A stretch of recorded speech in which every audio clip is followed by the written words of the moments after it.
Here we go. We are live once again. Well, live in a pre-recorded sense.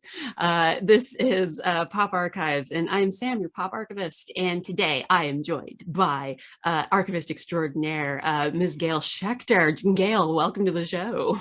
Thank you. I like to consider myself more of a reformed archivist now, though. Reformed archivist. Not observing, but reformed.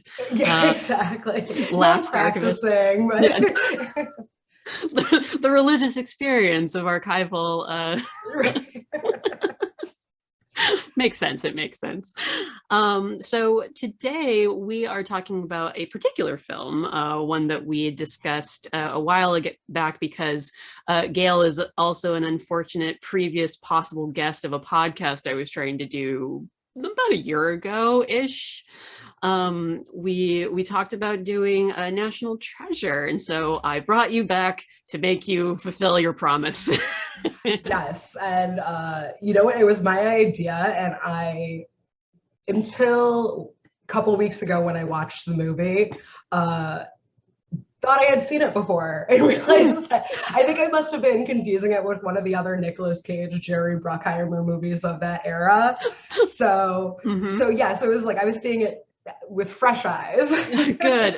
What were you confusing it with? I'm curious. I honestly just think I'm sure, like, what else was the big, it was like there was like The Rock and Con Air, which are nothing like this movie at all. No, but other than they have Nicolas Cage in them, and I was just like, yeah, oh yeah, Nicolas Cage, sure. The vibe is similar. I mean, the only thing with Con Air is that he just has really long hair and a weird, I guess, Southern accent. Or... Yes, I think it's supposed to be from Alabama, which questionable. Okay.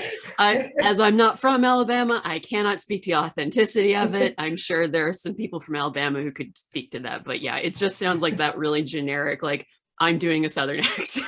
Exactly. I mean, don't get me wrong, love Con Air still. Love The Rock is genuinely fun for me to watch because it's so ridiculous. Yeah, that whole era of action films is they don't all hold up the best, but they're really fun. Oh yeah. It's like, especially just having Sean Connery in it playing, I guess, an American captured spy, or what was it? He had a lot of information about American conspiracy theories that I don't think a man of his particular Scottish origin would maybe possess, but I could be wrong. I think he was just in jail that whole time, so he must have just read a lot. Yeah, I guess that it works out. The logic, why would you even bring it into this, Sam? Why? But yeah, National Treasure is, so it's a 2000, I looked this up, it's a 2004 film, which yeah, it's part of that trend of historically based action adventure, kind of capitalizing on this this era of like academic action hero, new Indiana Jones-esque movies, which is really interesting because I've personally been looking more into, like, you know, Indiana Jones and the influence he's had on the archival profession, whether they realize it or not. It's a thing. And so it's interesting to like watch this movie again and be all like, oh, they're trying to set Nick Cage up as like another like Indiana Jones sort of. Yeah, he's sort of, yeah, there were definitely moments of him being this, you know, he has to steal the Declaration of Independence to save it from the evil Sean Bean. Also one of the rare movies where Sean Bean lives at the end. So spoilers, he lives. He doesn't die. Yes. But I mean, like, that hairstyle, questionable choices were made. I mean, this movie, a lot of questionable choices were made. Because so this will be the third time I've probably brought this up on the show in general. But so the American Revolution is my era of study for my bachelor's degree. I have a background with the Constitution, specifically the Anti-Federalists and the Federalists, but then also the Declaration of Independence and like the structural soundness of it, and which this movie just flies in the absolute face of. Yeah, I'm sure you have a lot of thoughts about it. We'll get into it, but yeah, it's you know, because I want to ask you this, Gayle, because so people like you and I who have like Do you have a background in history specifically? Yeah, so my undergraduate degree is in history. So. Okay, so people who have a this degree in history or this love of history, watching historically based movies can be fraught with danger for not only us, but also for our loved ones who have to sit there with us. How do you normally, I guess I want to say, handle situations like that with these types of movies? I think for a period of time I would get very upset about it. I'd be like, oh, so it's so inaccurate. Mm-hmm. But now I'm just like, okay, just suspension of disbelief. It's fine. It's unless it's just so egregiously out there. But I did sort of, I mean, there are, they do touch on like actual historical facts here and there in this movie, which is kind of fun if you got to look into it. But well, since you actually do have that background in the American Revolution and everything, and in particular, because I had this thought at the beginning of the movie when he just like right off the top of his head knew the name of the scribe of the Declaration of Independence, and I was I was like, and I think at that point they hadn't really set up his whole background, but even still, I was like, even as a historian, he just off the top of his head, just without even thinking that they're in a cave yeah, they're like in the ship. When they find the Charlotte or whatever. Yeah. So and I was just like, wait, he just knew that. He figures out everything like that. He doesn't even think about it. Like Nicolas Cage in this movie has an ungodly ability to recall facts that, I mean, this is my era of study. I don't know everybody. Exactly. The one way that I have remembered certain things has been either I've, specifically read about it for whatever reason, or like I watched the movie 1776 one time and it gave me the name of a declaration signatory who was a trivia question in a pub quiz one time. Exactly. So, I mean, some people, I guess, can have that kind of recall, but unless you are so like intensely into this in the way that you are ignoring friends and family and a life, which I'm sure Benjamin Gates, who Nicolas Cage plays in this movie, has been doing. He seems to have no friends. Well, then he also got a degree in mechanical engineering as well. So right. I mean, he's just genius. Yeah, it's that like poly academic where it's just like, I just have a background in literally everything. It's like, how did you time, money? Well, you're a white dude, so yeah, fine. Yeah. But and you come from this long line of treasure hunters, which is apparently an occupation. Like you didn't know about the avid treasure hunting community that the History Channel has essentially taken over. Because I mean, sorry, this is sort of jumping up forward to when they meet Diane, Dr. Chase, the archivist played by Diane Kruger, where she goes, "Oh, you're treasure hunters, are you?" And she says it like this. Oh, it's so many people just roll in here just as treasure hunters. Like, is this a huge problem that the National Archives has? Yep. Yeah, they have to like swat them off like flies. There's just so many of these pesky little treasure hunters coming in, warning you that the Declaration of Independence is going to get stolen. That's where I go to this suspension of disbelief. It's just like, this is just this magical world of treasure hunters and whatever history we feel like. Yeah, it's definitely picking and choosing what it wants to utilize, obviously, with the signers of the Declaration. What is it? The Benjamin Franklin, the Silence Dogood papers. Like the Gates family seems to have a lot of access to a lot of historical artifacts that you're just kind of like, how? They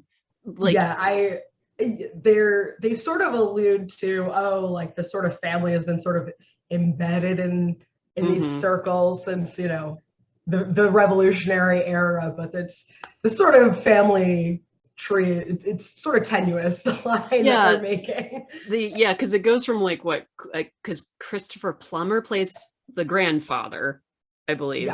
Yes. And then it's John Voight is the father, and then Nicolas Cage. So in that span of time, I guess before Plummer, there's supposed to be another great grandfather that was around for the revel. I don't know. It's just how they've generationally split that up doesn't make sense to me. So, It's just, again, it's just in the lore of the movie. yeah, I mean, I think they're still going forward with a third movie at this point. So I saw that when I was sort of looking something up, and I was like, oh, they are, I guess, or maybe a TV series. yeah, or something like that. I mean, we'll just keep fishing that lake till it's dry. We'll just keep expanding upon the Gates family lore with every war that has ever existed in American history, which they are somehow connected to and a part of. Yeah, and I mean, there'll be, I mean, his son, like John Quincy Adams Gates. I wouldn't put it past them, quite frankly. I mean, give it, Benjamin Franklin Gates. It's just kind of like, of course. Yeah, the moment they said his name, I was just like, oh, we're in for this. Yeah, I feel like that's such a cliche too, of people who are like, oh, you're a historian in a movie or a TV show, so obviously you have to have a movie where you're named after a historical figure. Otherwise, why? Why else would you be interested in this? Yeah, it's really all about whatever name you were given. That's the career path you're going on. I mean, kind of according to this movie and into the second one too, because it's all about family name and reputation that really spurs literally the whole conflict. Like in the first movie, not as much, but there's still a measure of Gates family reputation for being like crackpots and conspiracy theorists and whatever. And the sort of main family conflict is that John Voight thinks, oh, like you all are crazy with your treasure hunting. Mm-hmm. He's the skeptic of the family, but exactly, he's still somehow involved. Like again, his profession unclear. Yeah, everyone's profession is a little tenuous. You're just kind of like, did you teach for a bit? Did it go just history, mechanical engineering, treasure hunting? That was it? Like there was no interim period of I'm wondering just what those internships were like. Unpaid, hopefully. Because once we get into the second movie, which we're not technically going to be talking about here, but we can. I did not watch the second movie. I mean, the most I remember about it is that Ed Harris and Helen Mirren are in it. Ed Harris is playing a rival family to the Gateses and accuses there's another treasure hunting. Yeah, no, it's like they're accusing the Gates family of being traitors to the Union by helping the South, which then becomes a whole deal. I can only imagine. And then Helen Mirren plays Nicolas Cage's mom, who is like an expert in Mesoamerica, because something ends up happening around Mount Rushmore. Because again, what the first movie also builds upon is the apparent infrastructure that the Freemasons have apparently built into American cities. Right out the gate I was like, oh, we're gonna get into some Freemason conspiracy theory stuff. Like, this is great. It's like what, because again, we're jumping ahead because I mean these are disconnected from the actual archives part, but they're just part of the overall feel of the movie, of the historical background that they've laid out for us. They've essentially said that the Freemasons, as run by George Washington and his ilk, had all the time in the world to create elaborate structures underground of the cities that they were already living in order to hide a a ridiculously dumb amount of money and treasure. I think it's honestly, it's bigger than like the treasure they found in Goonies. It's like, I have never seen a haul this big in a movie, and it's just under the ground, under a cemetery. It's under Boston essentially. Like it's it's like under Trinity Church or something. Exactly. It's like they had to go down the so far down into the ground. It seemed never ending. It seems like the what is it, that hollow earth theory should have been more or less proven by yes. It's like, oh, and there's the lizard people, cool, awesome, we found them. And Doctor Who, look at that. I mean, I would have more expected like Smaug to be in that that dragon's hoard of treasure at the end. It's almost bigger than the Raiders of the Lost Ark warehouse in the end. Yeah, yeah, it's like it just seemed, how did just everything about it, like how did it get transported here? Like it seems like you could not have hidden this for that long. No, not for over 200 years, and no one has figured this out. Like it's there again, level of disbelief, obviously, but there's also a level of disbelief that it's like, I can't suspend that far, can I? Because this seems like a bridge too far away for me to go. Yeah, the whole time, like it's, it's sort of like fast paced, and it's like, okay, you're sort of like in for the chase and everything, but then like you're sort of like, you're just like, oh yeah, this makes no sense whatsoever. So you think about it for more than 5 seconds, and yeah, you just gotta keep going. Don't think, just keep going. It's like, stop thinking. It will not help you. In fact, it will actively hurt you while you're doing this. And I just want to say, for people out there, I am not disparaging this movie because I hate it. I actually do enjoy it. It's just, there's a lot to take in, and a lot of things that when you do think about it, which again, you are not encouraged to, I'm immune to such things now because, reasons. But when you do think about it, you're just kind of like, I don't understand how this works. Literally nothing adds up, and I'm gonna go crazy for it. So. Yeah, and it's sort of in that, I feel like most Nicolas Cage films sort of fit in that mold of just don't think too much about this. Just, it's gonna be fun. We're gonna do fun things, and Nicolas Cage is gonna be Nicolas Cage, this was honestly one of the more subdued Nicolas Cage performances we've probably seen. Very true. Yeah, he's not like lashing out too much or like yelling too many times. I think the more Nicolas Cagey performance is in the second movie. Yeah, probably. I could see that for sure. So just really letting that character go the full arc, because there's no way he just has like that sort of photographic recall memory and just doesn't start getting really weird. Yeah. It's like, again, it's like a Sherlock Holmes level of like, in my memory palace, I have recalled, like, like memory palaces are not archives. I'm sorry, you can't. No, I will die on this hill. I love that. Yeah, forthcoming article at some point. But yeah, I guess, do we even bother like with the full plot? I mean, the gist of it, because I feel like the biggest thing that everyone took away from the trailers was that Nicolas Cage and his merry band of men and one lady are going to steal the Declaration of Independence to save it from the evil treasure hunters. Yeah, that Sean Bean is in charge of, because they're ethical treasure hunters. I love it that there's the good treasure hunters who are about the history, and then the evil treasure hunters who are about the money. Right. From the treasure. They're just about the money. They're not into puzzles. They're not into the history. Exactly. It's reminiscent of Twister, when you got the good meteorologists who are about the science, and the bad meteorologists who are about I haven't thought about that movie in so long.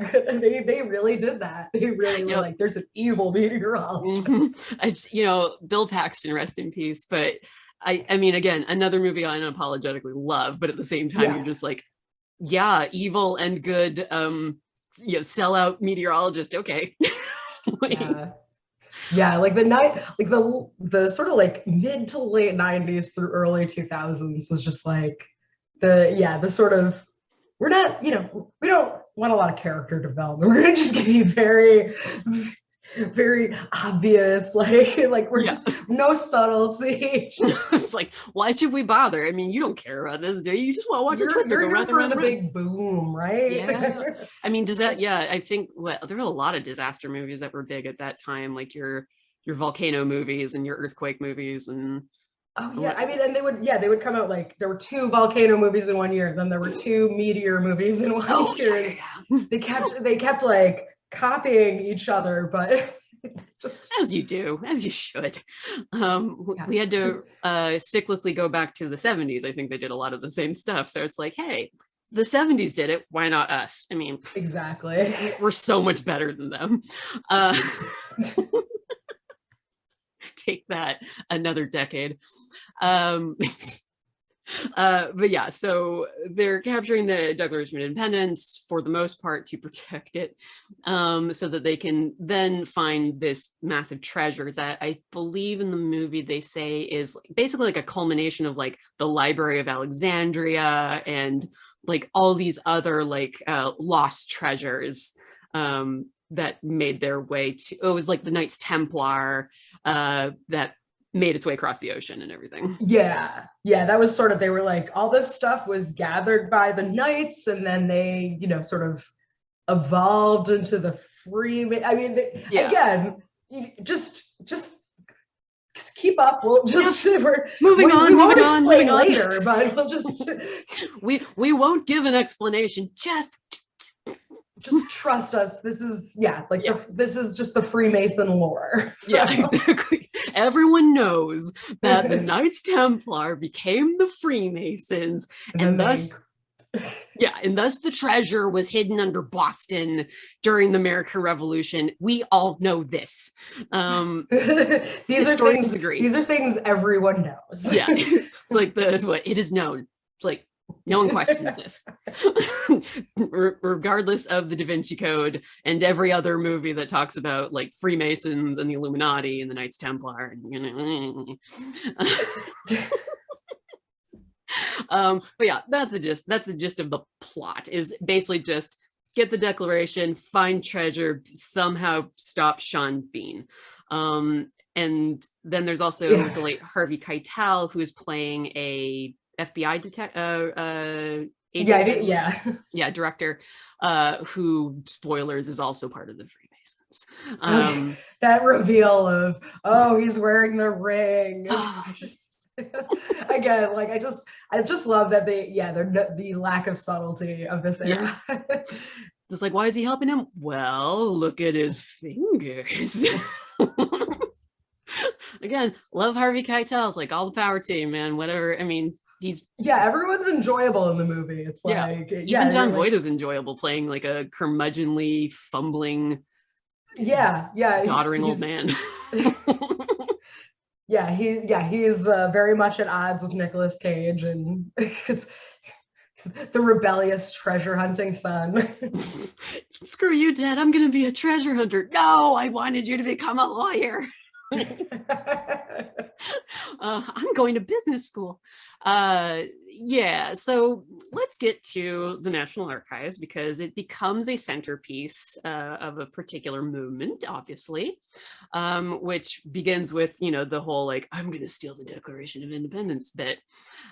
So we meet Dr. Abigail Chase, played by Diane Kruger, who is nebulously the director of the National Archives, a curator, and also possibly an archivist. It is never really specified. Unclear. She's definitely important, because she has an office and an assistant, and she, Dr. Chase, and they're surprised she's a woman, and then those women, they just never stop talking. Is a women in history field. We get a couple times in this movie, and it's just like, we'll get into the gender dynamics. Yeah, I have many thoughts about the gender dynamics. But she's very important at the National Archives. She's in a position to, handle the Declaration of Independence professionally. The way it depicts just not only the National Archives itself, but also the structure of how it works is, again, ill-defined. I definitely had the thought while sort of, and this, I mean, I think this is happening a little bit. This is more the sort of theft scene. But I was like, I don't know that the government puts this much money into the security of most of its buildings. Yeah. It's one of those things I've noticed too, like, because when you look at like depictions of archives, you kind of run into this weird dichotomy where one is like dusty basements where no one's ever been before, And or this is like super high tech. It's like a CSI lab. Mm-hmm. And I think I was like, I guess there were the conservation technicians. I wasn't quite sure who these employees were, but they were just wearing the full like hazard suits. Like, I was just like, I never have I ever seen that level of. Let's play Never Have I Ever in the archival profession. See what happens based on movies. Yeah, it goes to like ridiculous CSI levels of like, this is how the government is protecting its major documents. And it's like, yeah, there is definitely conservation around the Declaration and the Constitution because, these are 200-year-old documents on parchment. And parchment becomes quite brittle as it ages, and the iron gall ink on said documents is unable to be, preserved or, taken care of or recreated because iron gall ink doesn't have an agreed upon recipe. And there's no way to really examine that without really harming the document. So probably in a good maybe half a century-ish, that document is unreadable. Thankfully we have recreations and everything, I guess, so that we can read it. But at the same time, I think the highest level of preservation that they've put into it, other than like I don't believe the glass is bulletproof, but I could be wrong. As we see in the movie when Nicolas Cage uses it as a shield. As a shield. He shields himself from bullets with the Declaration of Independence. Yeah, it is wild.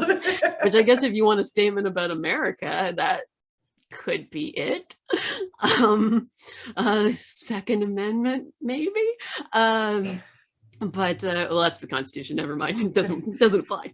But I think the gas that is actually like in those sealed document containers is I think a hadron gas or something like that. It's designed to preserve without deteriorating, because the previous gases that they used were actively harming the documents at the time. In order for longevity, we still have to sacrifice the integrity of the materials. But yeah, they've kind of worked it out now, so it's okay. And I mean, I don't know if during any of the SAAs, have you gone to like during the DC annual conferences, have you had an opportunity to go to the Rotunda?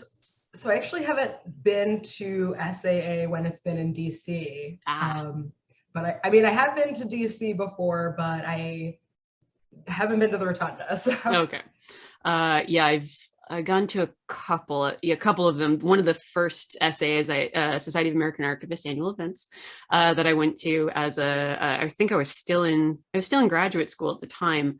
But I went to, the first one I went to was in DC, and actually got to go into the Rotunda and see the documents, and like I was pointing at one, almost touching it. One of the guards nearby was like, "Ma'am, could you back off?" And I was like, "All right." This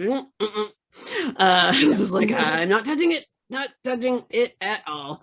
Yeah, exactly. And that's the thing. It's like, yes, these buildings are secured in the manner that any federal building would be, but just the levels in this movie, I was just like, I think we just all know what the funding situation in archives are. Especially government, even government funded archives. Like, I mean, compared to a small organization, yes, federal government's a bit better, but it's still, I mean, they're not immune to it. Yeah, exactly. So it takes some liberties with levels of security, as well as the high-tech nature of like the conservation lab, and even just showing how the Declaration will be transferred from the Rotunda into the conservation lab. Again, I don't know personally if that's how it works. I'm gonna say it doesn't, because the movie made a real big show of it.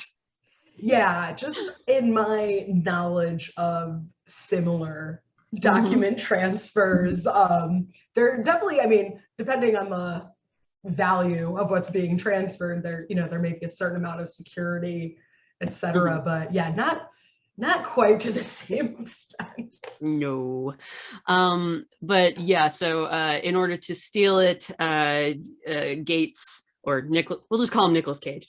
Nicolas Cage infiltrates a party that's happening at the National Archives, which I don't think wouldn't happen. I mean, like again, the SAA events have happened at the American History Museum. So like, Yeah. Yeah. I mean, I feel like, there are galas at federal buildings in DC. Exactly. So it doesn't seem totally out of the ordinary. And I know the National Archives has hosted public events. Yeah. There. So like I remember they had that sleepover a few years back, which seemed super cool. And I was like, oh, I don't know any kids, but you just show up, you're like, hi, I'm here for the sleepover. Yeah, this isn't creepy. I'm young at heart, so exactly. let me in, please. Please so, invite you. Yeah, so that didn't seem totally out of the ordinary. What the part of that scene that struck me as odd was when Nicolas Cage and Dr. Chase meet up, and because when they had met, she had a bunch of pins or something in her office, and she was missing one, and he had the other one, and so he gave it to her. And she mentioned something about how, I'm not really supposed to accept gifts like that, but I really wanted it. And I was thinking, first of all, organization to organization that have different rules on that, but especially at the government level, they're very strict on stuff like that. So I found it a little hard to believe that, you know what, I just really want it. So ethics. I'm like a magpie, I like a shiny object. Yeah. But it was historical, so. Yeah, it's totally fine. Well, and even that she has that, because she has a personal collection, which, I mean, again, is fine, but it's like, where did you get the personal collection from? Because you either purchased those, which then I would wonder why you wouldn't give them to a museum, because you have them in your office. So unless the office allows you to take stuff from the museum and just have it in you. Yeah, and I think he sort of made a comment to that extent, sort of calling her a treasure hunter, so to speak, as well. You see, she's no better than him. So exactly. That makes him equal. So what does she have to stand on? Yeah, so he infiltrates the gala. She finds out that he's not supposed to be there. There was like some shenanigans with an invitation or whatever. And then his assistant, basically Riley, who is, I mean, as far as the characters go, one of the more entertaining characters in terms of just he had some funny lines. And he's the comic relief of the film. So the actor Justin Bartha has been in a lot of stuff. So he's practiced at this type of role. I think he's perfected it at this point. Yeah. No, I thought he was very entertaining. Oh yeah. And he's the layman as well, so that Nicolas Cage can consistently explain things to him as the audience surrogate, because obviously not everyone knows this stuff about the Illuminati and the Knights Templar and the American Revolution. But again, we all know this. We all know it. This is just American history. Yeah, it's just read a book. So Riley is a computer hacker, because of course, and hacks into the system to basically ensure that he has kind of like it's like a speed level. We make sure that no one's noticing that you're in there, and you can work as you go. And then they are disrupted again by Sean Bean and his merry band of evil treasure hunters, who just basically break in. Yeah, just walk in. And then they're shooting things.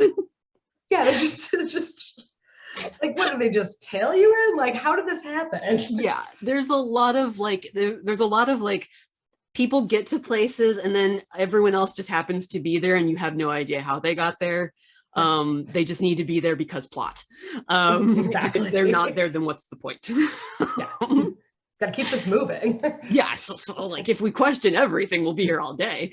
So Sean Bean and his people show up, they start shooting, again, uses the Declaration of Independence still encased in its frame as a shield, because bulletproof. Yeah, so the Declaration is fine, Nicolas Cage is fine. Or Bulletproof Shield, though. And then he's in an elevator and he's actively drilling to get the frame off. And then I think the one part that is the hardest for me personally to deal with is he then rolls the Declaration of Independence out. That's a tough one. Like a college dorm poster. Like he's just the way he is handling, again, a 200-year-old document of parchment that would be brittle as fuck. Yeah. And it doesn't just collapse into dust in his fingers. Oh yeah, it's like fresh, like he's just able to roll it right up without issue. No problems whatsoever. I think was he even wearing gloves at that point? I don't even know if he was wearing gloves. No, I don't think he was. Yeah, I think he wears gloves later. Which even then it's like, yeah, that is actually the one thing I get a little bit annoyed about in movies when there is an archivist. I'm like, no one wears the gloves. Stop it. Yeah, so that's the part that my little archivist soul and heart and his historian heart and soul combined together actively break when I watch that. But that's a personal problem. That's a me problem. I know that's understandable. That's rough. Yeah, it's you just see like historians like consoling each other, like, I'm so sorry that this happened to you when you watch that movie.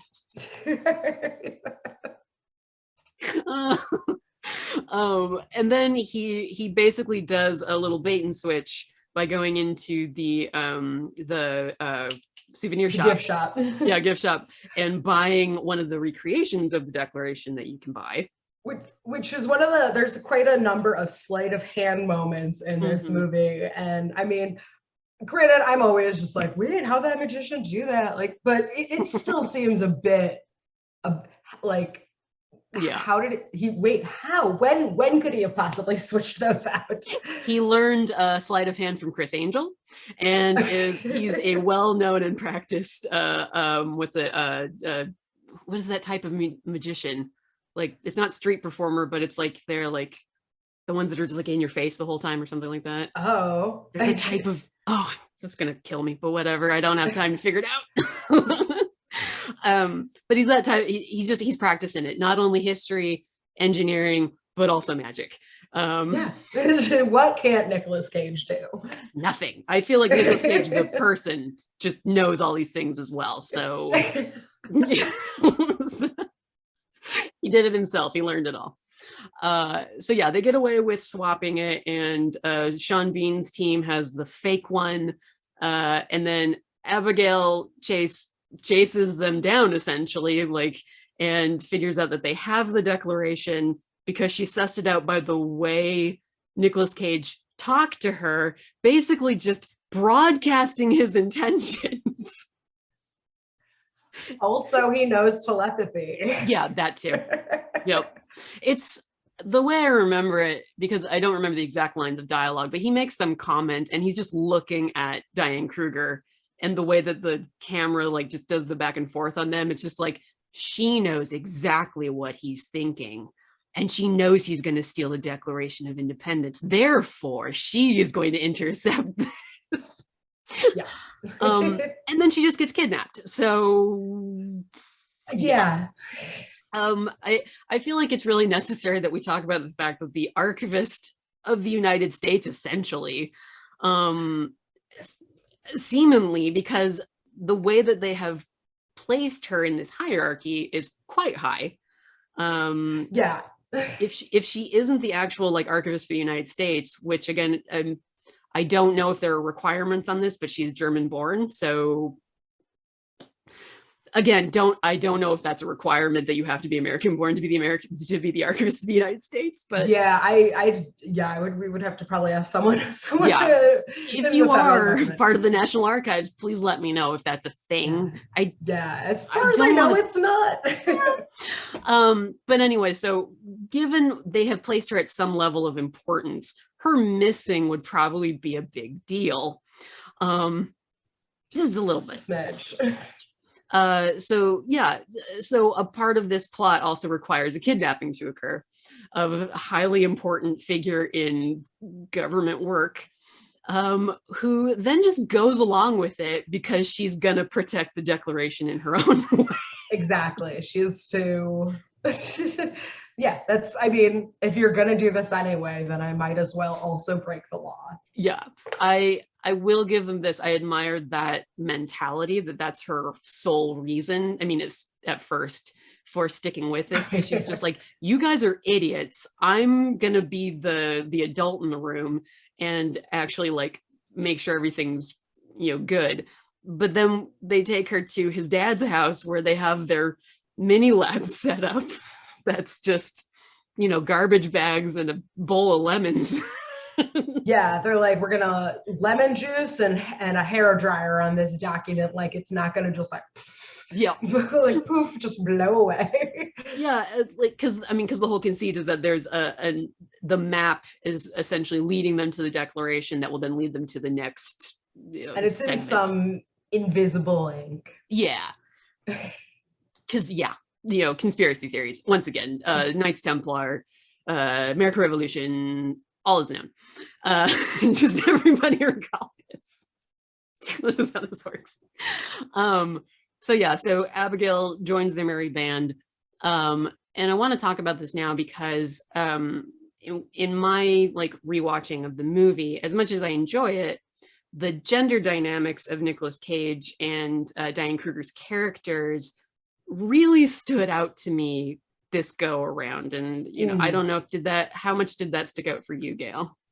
I mean, certainly a bit. I think they do try and portray them as sort of intellectual equals to a certain degree. But she definitely becomes the sort of, I mean, not even sort of supporting character to a certain extent, like just more of just the transition from sort of the more of a foil to a romantic interest, like that's sort of the sort of lovers kind of. It's a tried and true, especially in action movies, with the male and female lead often hate each other at the beginning and then mutually kind of tolerate each other by the end, but they mistake that for love and passion. And Abigail definitely falls into that category because they initially are at odds with each other. Obviously they kidnap her, so that's a big no-no. But then she's kind of like on board to a certain degree. I think the one point where the two of them like really bond is when he's got her by the arm, like she's almost going to fall off a building or something like that. And he's got her by the arm and she's holding the Declaration or something like that. And he lets her go to save the Declaration. No, it's like the Declaration and her. He lets her go. In the mine shaft down to the treasure. And and he lets her go to save the Declaration, which she's like, I would have done the same thing. And so it's like, oh, okay, yep. I guess you weirdos are meant for each other. Yep. That's love, baby. I'm gonna let you die for this old document. I will preserve history in this document that is clearly just so important that we don't have a bunch of recreations of it that we couldn't just use anyway. But it's supposed to be like, that endearing moment for the two of them, a bonding moment as well. But it just really comes across as like, you two are both crazy and probably deserve each other at this point. So okay. Yeah, I think even Justin Bartha's character sort of makes a comment to that effect. Like he is sort of us in this movie. He is the surrogate of the audience. Because she also like plays that role of explaining things to Riley, thus like putting her on that same level as Nicolas Cage. I do feel like though at times they are really trying to make it like she's his intellectual equal sometimes, but he still knows more than she does. He has to be taken more seriously because he knew that the Declaration was going to get stolen and she didn't believe him. And it's like, and he knew there was a map on here. he knew all the things and she didn't believe him until the last minute, so therefore he's smarter. Yes. Which is a simplistic way of saying it, but at the same time, given how the movie sets it up, it very much kind of like centers that dynamic as him having more of the intellectual prowess than her, especially regarding like putting clues together and, you know, all that kind of stuff. Which could honestly be at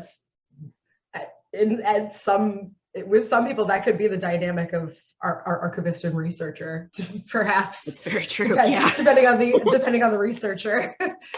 Yep. I mean, it's not out of the question that you could make some you know, inferences as to you know, different professions and how that dynamic works out a lot of the time, especially with the archives profession being predominantly female at this point. Yeah, I think the last survey I saw, and this is based on a male female dichotomy, I'm very sorry, but they didn't have a lot of numbers for like non-binary and whatnot. So based on this, the profession is like 50 something percent female versus, you know, but the I think only now in the last few years has the like administrative power, like hierarchy kind of starting to reflect that. It's been a lot of women doing the work and a lot of men like crunching the numbers and telling you, well, you know, yeah, because that makes sense. Anyway, but yeah, it's just something that I definitely was kind of like, you know, it didn't make it hard to watch the movie necessarily, but it was definitely something that once you see it, it's kind of like, oh yeah, yeah. And I think they transfer that relationship dynamic over into the second movie too, where one of the plot points, because again, spoilers, because whatever, in the second movie, Cage and Kruger's characters have broken up after a certain amount of time together because he's too much of a know-it-all and expects everyone to do what he wants and says and blah, blah, blah. Which, yeah, you see that in this first movie quite a lot. Like, Riley doesn't do things when he asks for them because hackers can just perform magic. Pretty much. in such the same way that he can transfer the Declaration of Independence from the fake one to the real one, Riley must also be able to hack into things that all hackers never have hacked into before. The first time with no trial and error. As the Lord intended. So at the very least, the next movie does expand upon that. I don't think it resolves it in any satisfying way because whatever, because you have to have some conflict between the leads or else, again, why are we here? No one could just be in a loving relationship with their partner and also be treasure hunters. No, of course not. That would be ridiculous. Why? Also treasure hunters just notoriously difficult to get along with. So yeah, it seems that way. If this movie is an indication of that, then yes, very much so. Yes. And yeah, so after that point, because once she's joined the group and we have them getting together and everything, I think the extent of that gender dynamic then exists at the end where Abigail essentially says that she's a prize, because they, again, they find the treasure and they get a cut of it for I guess there's a finder's fee for even a national treasure. Actually, it's not even really a national treasure. It's an international treasure that belongs to a lot of other places. Yeah, and he does say, we'll split it up, the Smithsonian and the Louvre and the Museum of Cairo. And so it's going to at least 3 places. Yeah. I mean, better than what Indiana Jones did half the time, where it's just, it belongs in a museum. But which museum, Indy? Certainly not one in the States. So, and then Riley is commenting on they only get like a 2% cut, which turns out to be millions. But then, and he gets like this sweet Ferrari or whatever car that is. And he's like, well, you got the girl. And then the two, they look at each other and like, yeah, you're right. Like, what? what? Yeah, yeah. She essentially agreed that she is a prize that Yeah, Nicolas Cage won. Yeah, just immediately is like, this is a very educated woman. She's risen through the ranks professionally, but she's a doctor. But hey, I'm Nicolas Cage's girlfriend now. Yeah. Partner. That's really that's what we're aspiring to. Yeah, that life complete. I mean, goals met. What hierarchy of needs done. Let's get on with life now. Exactly. Let's go hunt for more treasure. Yeah, why not? I mean, there's got to be tons of them out there, right? Yeah, didn't they find all the treasure? Really, like, how is there any more after that? I mean, essentially, until the second movie where it's like, oh, no, we hit a bunch in Mount Rushmore too, because of that. We forgot to tell you about this. Sorry, because that one was supposed to be like around the Civil War. So again, we go from Revolution to Civil War. Okay. And also the fact that it takes place on native land. Something they kind of touch on with like Helen Mirren being a Mesoamerican scholar, but again, not really dealing with the repercussions of that. Yeah, it sounds like a good movie to hate watch later for sure. Probably. Yeah. I mean, yeah, I like Helen Mirren, but it's just like I don't think I'm on board for this, guys. And again, infinite structures within Mount Rushmore, like a very defined mountainous structure, obviously, that still extends into like, I wonder if anyone has actually done diagrams of like where, like, here's the city of Boston, here's how far down the Knights Templar Freemason structure goes. And it's never created issues like a sinkhole or anything like that.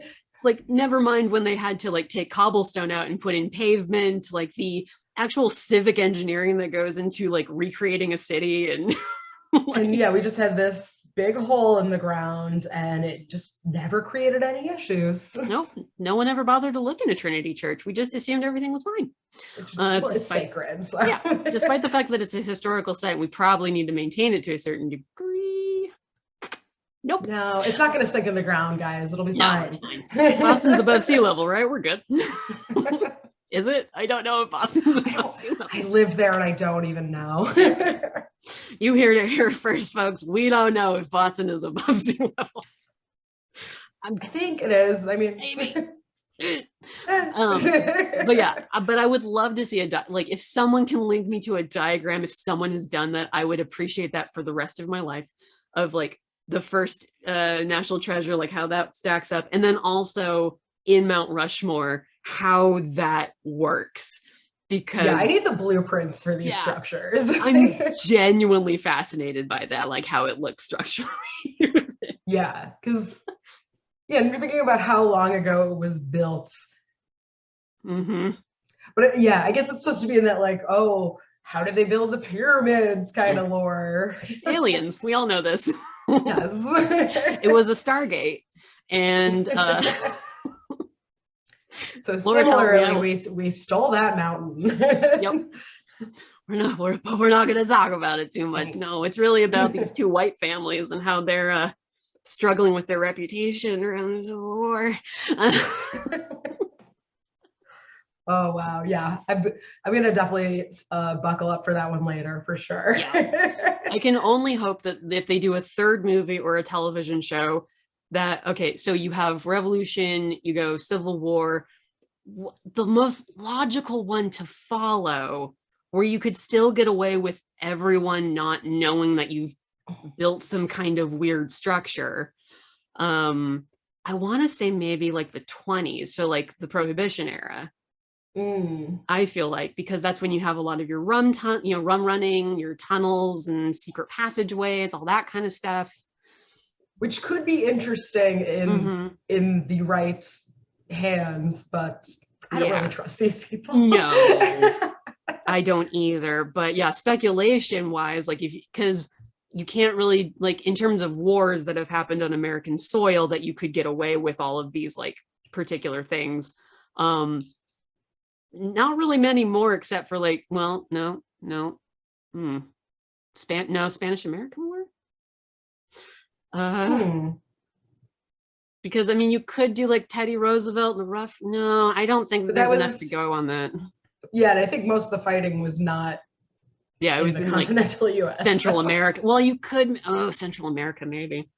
But yeah, I feel like the next most, I mean, the most logical historical era maybe you could do is like Prohibition era, in my mind. Yeah, because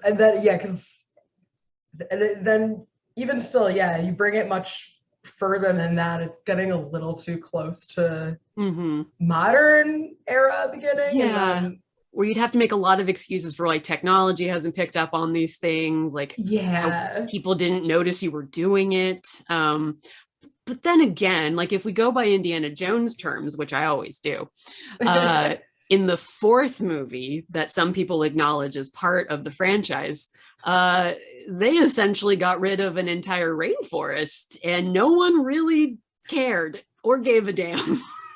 like, yeah, just nope. Little notice. I can see it with the first three movies. The events are happening quite insularly. You know, they're not big mega events that are, it's just like, oh, he's in the desert and a biblical artifact killed a bunch of Nazis. Cool, we're fine. The second one is a really terrible look at India and the people therein, but hey, it all happens underground. No one notices.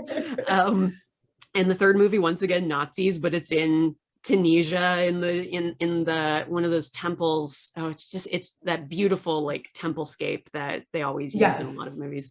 But again, caves, no one notices. And again, Nazis, dead, don't care. Everyone celebrates. But the fourth movie, it says like, this is all happening in the open and there is no excuse.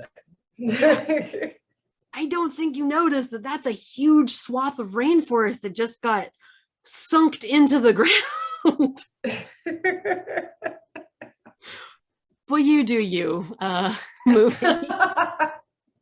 But yeah, it's one of those things with like, especially like, again, historically oriented action movies where a lot of stuff goes down and you're just kind of like, how did no one notice?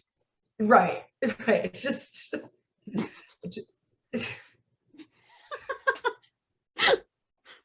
like, how is Gayle speechless? Like, well, just everyone just sort of collectively just memories just wiped.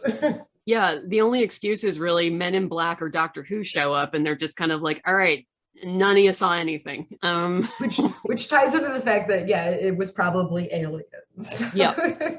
You know, that's the only thing that makes logical sense at this point. If you believe in an alien-centric universe in which they repeatedly help mankind on a near constant basis, then yes, all of this makes sense.